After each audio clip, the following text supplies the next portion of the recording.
America के Los Angeles में लगने वाली आग अभी बुझ भी नहीं पाई थी और अभी अमेरिका के लॉस एंजलिस में होने वाली जानी और माली नुकसान का अंदाज़ा लगाया ही जा रहा था कि एक और आग ने अमेरिका के लिए मुसीबत खड़ी कर दी है। लॉस एंजलिस के नॉर्थ रीजन में ऊबड़ खाबड़ पहाड़ों में जंगल की आग बहुत तेज़ी के साथ बड़े पैमाने पर फैल गई है। आग इतनी तेज़ी के साथ फैल रही है कि अधिकारियों ने वहां के रहने वाले 50,000 लोगों को अपना घर छोड़ देने का ऑर्डर जारी कर दिया है और 500 कैदियों को दूसरी जेलों में शिफ्ट करने का भी आदेश जारी कर दिया गया है।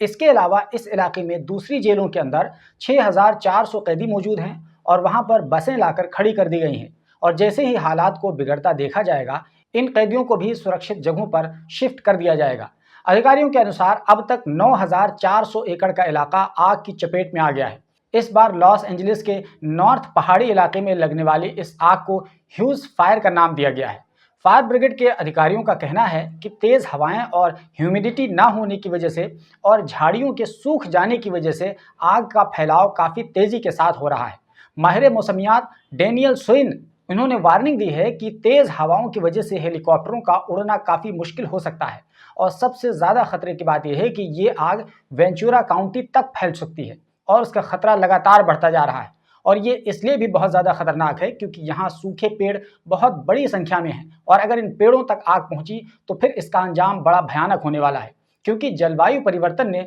सब कुछ उल्टा पुल्टा कर दिया है। आमतौर पर जनवरी का महीना साउथ कैलिफोर्निया में बारिश का मौसम माना जाता है, लेकिन बीते 8 महीनों में यहाँ तेज बारिश नहीं हुई है, इसीलिए यहाँ के इलाकों में सूखा है और इसी सूखे जंगलात की वजह से ये इलाका फायर जोन में तब्दील हो चुका है। आपको बता दें कि ह्यूज की आग आज सुबह देर गए लगी और ये आग कुछ ही घंटों के अंदर 31 स्क्वायर किलोमीटर तक फैल गई और हजारों दरख्तों और जंगल की झाड़ियों को जलाकर राख कर दिया, जिसके बाद लगभग 64 किलोमीटर के दायरे में फैला फेमस तफरीही इलाका झील कास्टिक गहरे धुएं की चादर में लपेट दिया गया। ये वही तबाहकुन एटोन और पैलिसेड्स की आग है जो लगातार तीसरे हफ्ते से जल रही है और 7 जनवरी के दोपहर से शुरू होने वाली आग अब नॉर्थ एलए के इलाकों में भी फैल गई है। इस आग की शुरुआत पैसिफिक पैलिसेड्स के इलाके से 7 जनवरी को हुई थी और देखते ही देखते साइना एंटा की हवाओं ने एलए के 7 इलाकों तक इस आग को पहुंचा दिया था और इसके नतीजे में अब ये 8वां इलाका है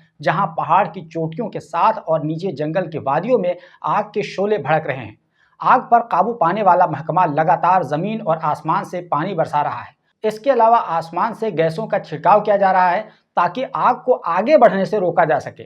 खासतौर से कैस्टिक की तरफ बढ़ने से रोकने की कोशिश की जा रही है और कैस्टिक ही वो इलाका है जहां से 19,000 लोगों को खाली करने का हुक्म दे दिया गया है। एलए काउंटी शरीफ के महकमे के मुताबिक इलाके में मजीद 15,000 लोगों को फौरी नोटिस पर निकलने के लिए तैयार रहने की वार्निंग दे दी गई है। नेशनल वेदर सर्विस ने सोशल प्लेटफॉर्म एक्स पर कहा कि इस इलाके में दोपहर में 67 किलोमीटर प्रति घंटा की रफ्तार से हवाएं चल रही थीं, लेकिन जुमेरात तक इसकी रफ्तार बढ़कर 96 किलोमीटर प्रति घंटा की रफ्तार हो गई। वहीं लॉस एंजलिस के साउथ इलाके में बारिश के इम्कानात हैं और अधिकारियों ने इस लिहाज से इसकी तैयारी भी शुरू कर दी है। आपको बताते चलें कि लॉस एंजलिस के साउथ का वही इलाका है जहां शुरुआत में यानी 7 जनवरी से आग लगने की शुरुआत हुई थी और अब ये इलाका पूरी तरह जलकर राख हो चुका है। अधिकारियों ने कुछ लोगों को यहां जले हुए पैसिफिक पैलिसेड्स और अल्टाडेना इलाकों में वापस जाने की इजाज़त दे दी है। नेशनल वेदर सर्विस के मुताबिक जुमेरात तक मौसम ड्राई रहने की उम्मीद थी और शनिचर से बारिश का इम्कान है।